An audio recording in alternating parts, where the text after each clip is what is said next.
Hey everyone, welcome back to Corporate Decoder, the place where we decipher corporate filings so you don't have to. Today we're diving into a proxy statement from Sabra Healthcare REIT, and trust me, even the table of contents has more twists than a daytime soap opera. We'll look at who's up for election, how much the executives are getting paid, and a whole lot more. Here's the hook. Sabra wants your vote on some key issues, including executive pay. But are these executives steering the ship effectively or just enjoying a lavish cruise at shareholders' expense? Let's find out. First, what is this document? This is a Schedule 14A, which is also called a proxy statement. It's a document that a company sends to its shareholders before a meeting, usually an annual meeting. It contains information about the matters to be voted on at a meeting, so that shareholders can make informed decisions about how to vote. It gives information about directors, executive compensation, and other important items. So, Sabra Healthcare REIT is holding its annual meeting on June 12, 2025. At this meeting, shareholders will vote on a few key things: electing directors, ratifying the company's choice of accounting firm, and giving an advisory vote on executive compensation, which we will look at closely. You can vote online, by phone, or by mail, but do it before the deadline, which is June 11th. The company needs a majority of shares represented either in person or by proxy to hold the meeting legally. This is called a quorum. Here's something important. If you own shares through a brokerage account and you don't give your broker instructions, they may be able to vote your shares on some routine matters, but not on the election of directors or the executive compensation vote. So make sure you tell your broker how you want to vote, otherwise they'll skip those items. Now, let's see who owns the company. This section tells us how many shares the bigwigs own, the major shareholders, the directors, and the executives. It's good to know who has the most skin in the game. For example, Richard Matros, the CEO, owns a significant amount of stock. BlackRock and Vanguard are also major shareholders, owning a large chunk of the company. Let's meet the people running the show. This section gives you background information on each of the directors and executive officers. You'll learn about their experience, qualifications, and what makes them suited to lead Sabra. For example, we can see that Mr. Matros has a long and storied history in healthcare. They list all the key qualifications for directors, such as leadership experience, industry experience, finance experience, and public company experience, which is a good way to see whether they believe their directors are competent.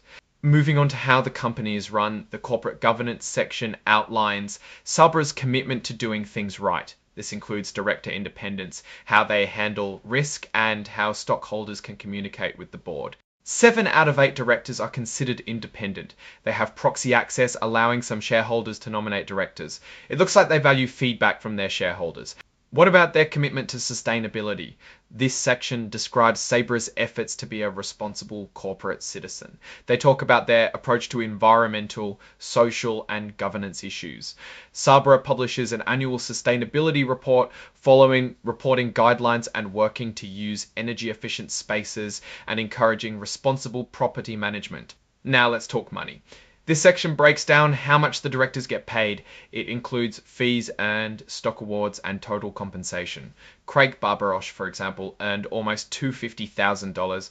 The board is paid a cash retainer, meeting fees, and stock awards. The company also has stock ownership requirements for the directors, aligning their interests with those of the shareholders. Now for the big one, executive compensation. This section gets into how much the top executives are making. The most important table to look at is the summary compensation table. We will need to understand if the pay is justified. For the year 2024, Richard Matros, the CEO, made over $8.4 million. Talia, Nevo, Hakohen, and Michael Costa each made around $3.5 million. Keep in mind, those are just raw numbers. This section discusses salary, bonus opportunities, long-term incentives, and severance benefits. The company says the goal is to create long-term stockholder value. They also go through how they come up with these numbers, including what their peer group is to compare compensation amounts. Speaking of bonuses, Mr. Matros was eligible for a target bonus of about $1.4 million with a maximum of about $2.8 million. Nevo, Hakohen, and Costa had smaller targets and maximums. The bonuses are tied to the company's adjusted normalized FFO per share. Sabra exceeded its target. Mr. Matros and the other named executive officers received the maximum 200% payout. The rest of the pay comes from equity. This is payment using company stock. 65% of the long-term equity award are performance-based. 35% is based on continued employment over 4 years. They like to emphasize the awards are meant to reward creation of long-term stockholder value. The compensation committee takes various things into account, not just peer group data, but individual performance, internal pay equity, and the company's performance. They are given stock options that vest over a number of years. This is to incentive for the longer term. These long-term awards also have a mandatory 5-year deferral and a 1-year post-vesting holding period. So in short, key company figures had large amounts of compensation in both payout and deferred form. The key part of deferred compensation is that it's vested equity, but they cannot access it for a long time. Good for company, less good for executive. What happens if an executive leaves or the company gets bought out? In those situations, they could receive significant severance payments and accelerated vesting of their stock awards. Richard Matros could get more than $7 million in cash severance. A change in control does not automatically trigger these benefits. There are double trigger agreements, a bit of job security there, it seems. There are some caveats. They can't disclose confidential information or solicit the company's employees or customers. Here's a little something about the little guy. The pay ratio disclosure shows the ratio of the CEO's pay to the median employee's pay. The CEO's pay was over 26 times the median employee's pay. While that may sound like a lot, it really isn't. Not great, but not terrible. The company has an equity compensation plan where employees receive securities. As of the end of last year, they have over 4 million shares of common stock subject to the plan. This section covers any deals the company has done with people connected to the company, like directors or executives.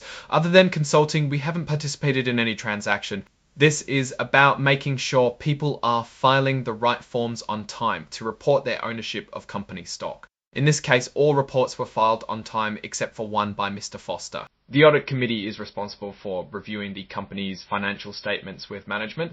Based on the review, the audit committee is recommending that the board of directors should include the audited consolidated financial statements in the company's annual report. So what's the big picture here? Sabra is asking shareholders to ratify the company's overall direction by ratifying the directors' election and the pay of the leadership team.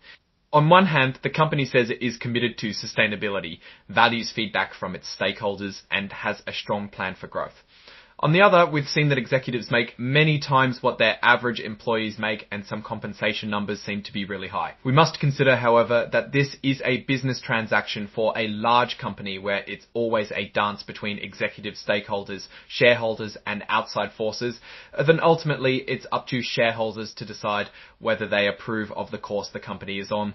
Thanks for tuning in to Corporate Decoder. If you found this breakdown helpful, be sure to hit that like button, leave a comment with your thoughts, and subscribe for more insights into the world of corporate filings.